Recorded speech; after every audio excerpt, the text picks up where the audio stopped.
Hi YouTube, Muchismo Eugene, another video from Exit Strategy. I want to thank everyone for tuning in, and I also want to apologize for some of my videos, or most of them. It seems like my head is pointed over that way. It's sort of like I don't take the time to position the camera the way it should be, but it was definitely not done in intention or intentional.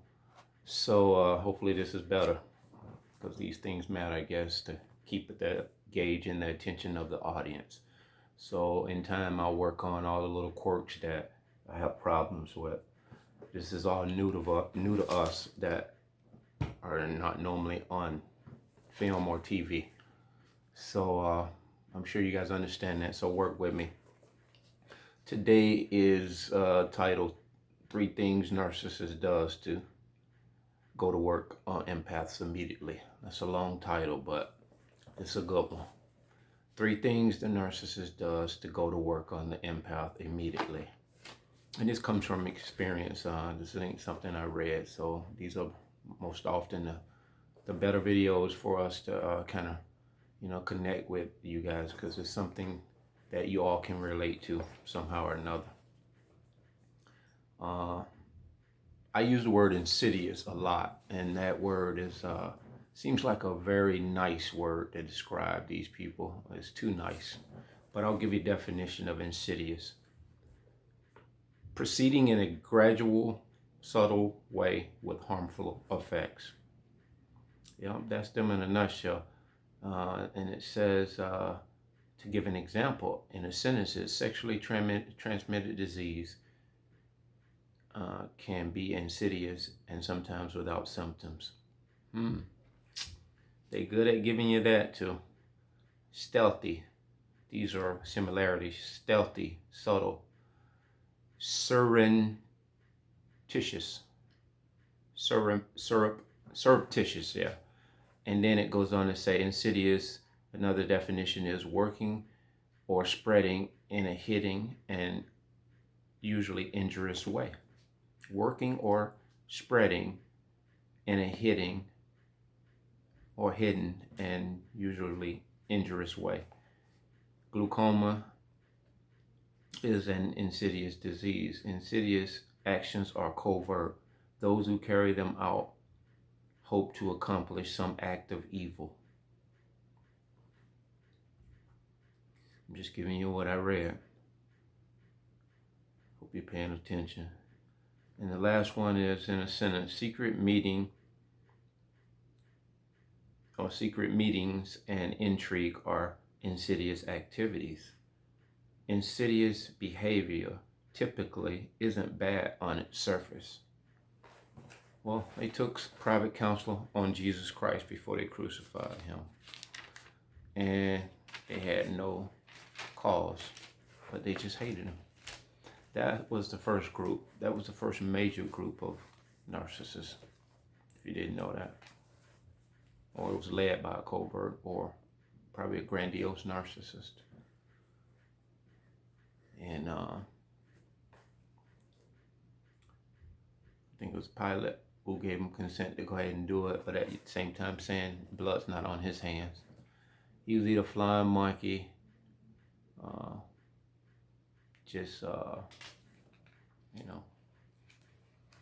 codependent, whatever you want to put in that blank, but he's just as guilty.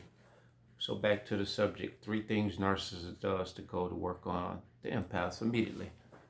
And this comes as a result. I'm going to use the text to illustrate this video and this stuff. Just bear in mind 3 things the narcissist does to go to work on the empath immediately. And this is my presumption that this is a narcissist, and most of the time our presumptions are not wrong. I had met an individual in a place of business where I had frequent a few times, and just off the cuff, which I like to use that word, just in the spur of the moment, I just said, she piqued my interest, and I said, hey, I'm going to breakfast in the morning. You want to hang out with me? Let's have a conversation. That was exactly how I said it. And I gave her one of my cards with my phone number on it. And she said, oh yeah, nobody never invited me or took me out or invited me. And I was like, oh yeah, no problem. And so that the next day came. And so, or the night in question that I had given the card to her, I proceeded to go on my little usual trek on the trails. It was nighttime, whatnot. I like to do that at night by myself. It's peaceful. And I just kind of clear my thoughts before bedtime. So I came back, went to bed. I got up about 3:30, something to 4 to use the restroom. And I just checked my phone just to be checking it before I went back to sleep. Oh, and it set the alarm too. And I saw, and it said, this is blank from blank. And so to let me know who she was and where I remembered her from. And then I text around 4:02. This came at about 12:15 at night, by the way. I was already asleep. And so I said at 4 a.m. before I went back to sleep, okay, sleep well, see you soon. This is regarding breakfast. I almost sensed that this wasn't going to happen. And when I say almost, I was 95% certain. But you know, we give that 5% optimism a chance. And at 8 a.m. or a little bit after 8 a.m., it was just 4 hours later, I said, good morning, blank. You can call me when you wake up. And that was just for good measure, giving them that open invitation that, and I was doing it for two reasons. Wasn't leaving them any room to like ghost me for an extended amount of time. I made the initiated effort because what I perceived was by me texting them at 4 a.m., the narcissist thinks you need to answer them right away. They don't think, man, he could be asleep. So at 12 o'clock, they text me. They didn't get a text until 4 a.m. So this belies the issue that I didn't want to have. So you leave them room to hang themselves, but you give them not many ways out. And this is what I did. Good morning, blank. You can call me when you wake up. Okay? And so that was a little bit after 8. Then around 10 minutes to 11 a.m., hey, I'm awake now, but I'm not going to be able to call as I had asked her to call me. I didn't want her to text me.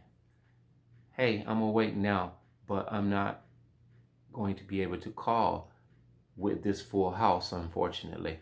I'll be able to call once it settles. So she's giving me the indication that there's a lot of people in the house. But at the same time, you can't call me. Why can't you call me? You can't go in a room. You can't get in a private area and call me. These are signs that why can't this person call you?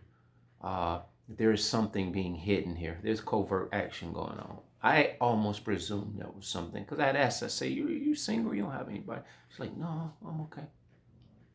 And so they be lying. And I said, either way, are we going to breakfast? This was about 15 minutes after her text. Not much longer, but they don't like the wait. 15 minutes is 15 days to these people. And so I replied, or she replied, after I said, either way, are we going to breakfast? So it was just a question so they wouldn't have any way out but to answer that question. And instead of them saying, I'm not going to be able to, they say, I have off tomorrow if you'd like to go in the morning. No, I'm sorry, something came up, I'm not feeling well, nothing. None of that. Already gave me an excuse about not being able to call. So I have off tomorrow if you'd like to go in the morning. I say, okay. This is the best answer you can give a narcissist. Okay. When you're healing, man, you see this stuff happening, you have no qualms, you're not disappointed.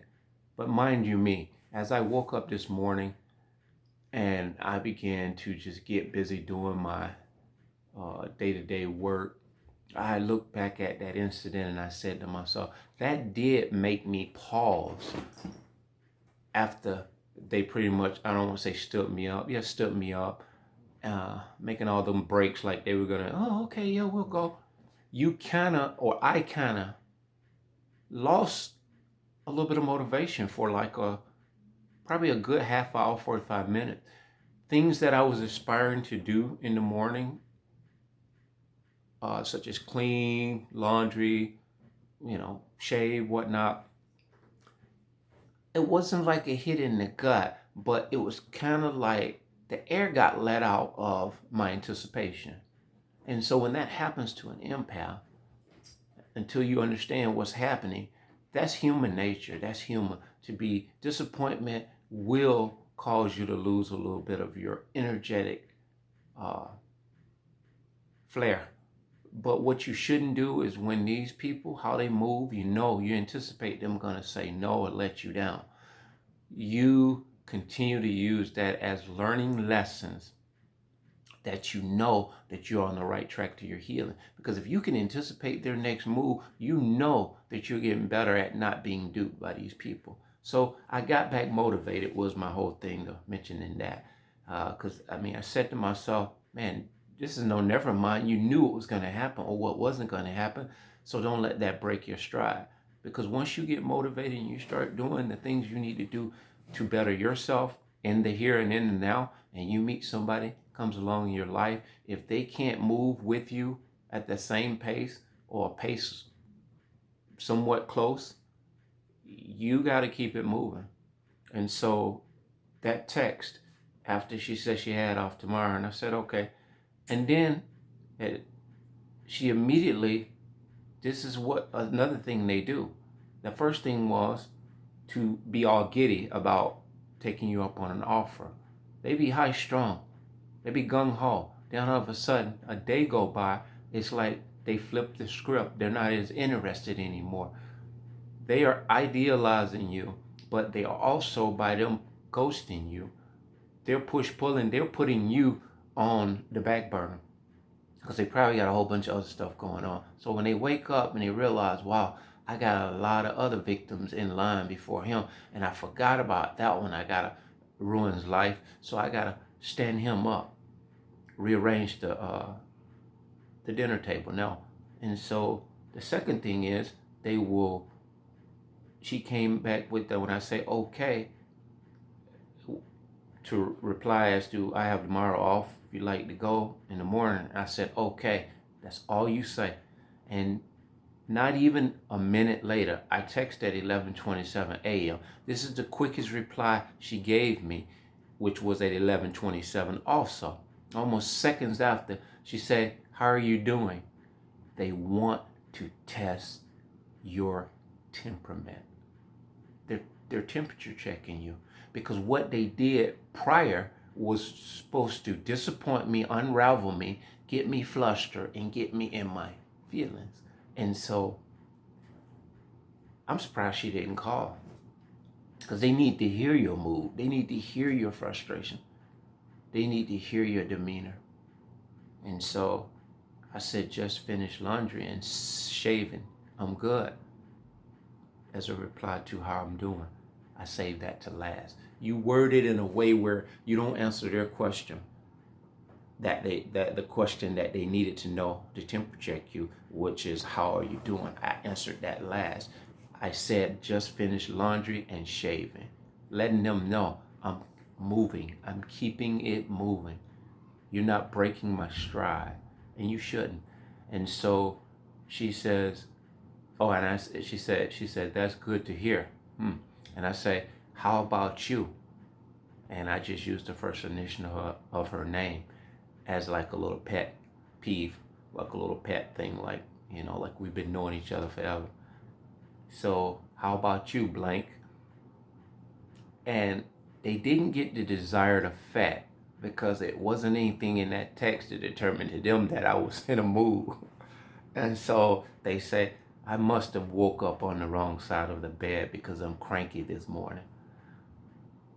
And to that I say, didn't know, what can I do? That's a loaded question, right? But I know what I was doing. This is strategically. And I said, immediately after I said, didn't know, what can I do? And then I emphasized, we missed breakfast. And she says, of course you wouldn't know. but it's okay. It's not your job to get me uncranky. Your conversation is good enough for me. How was your ride last night?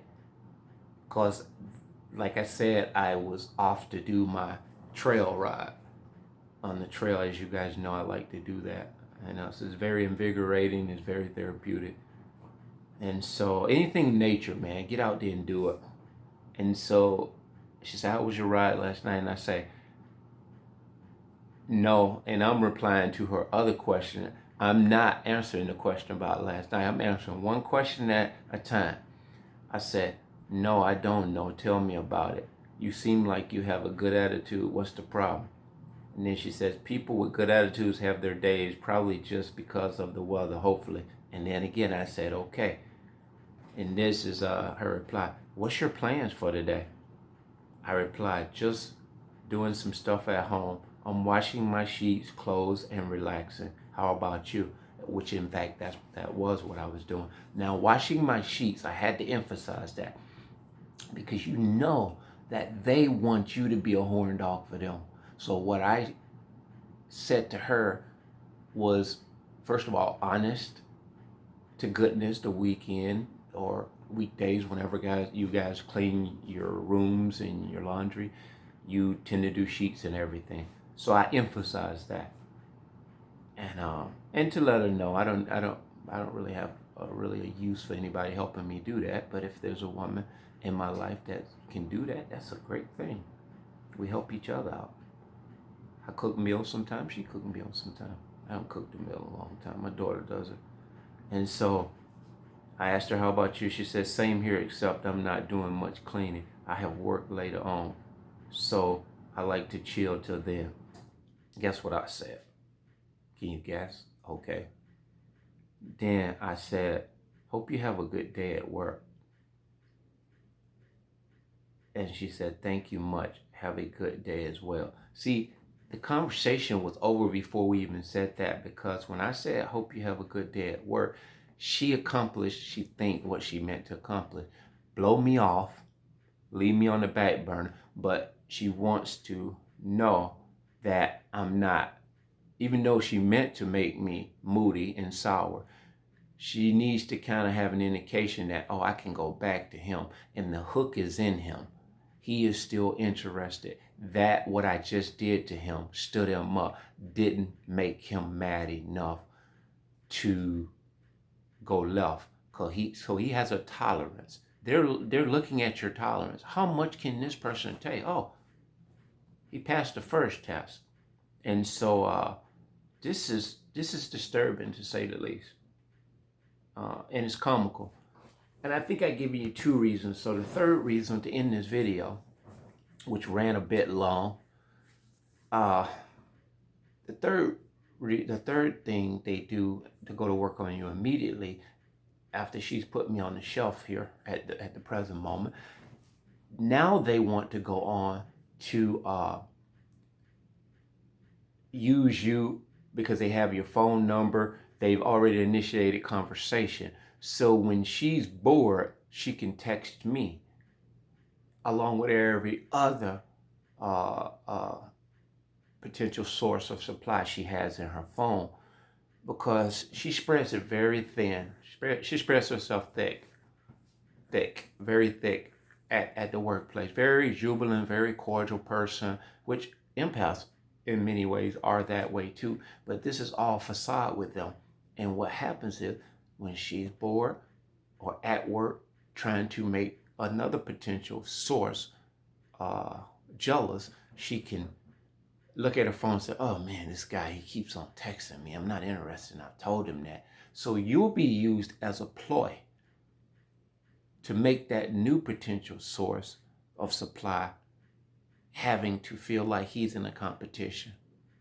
These are only things an empath can see behind the veil. Once you become healed and you're working on healing and you become the person that God created you to be, the intuition will be on.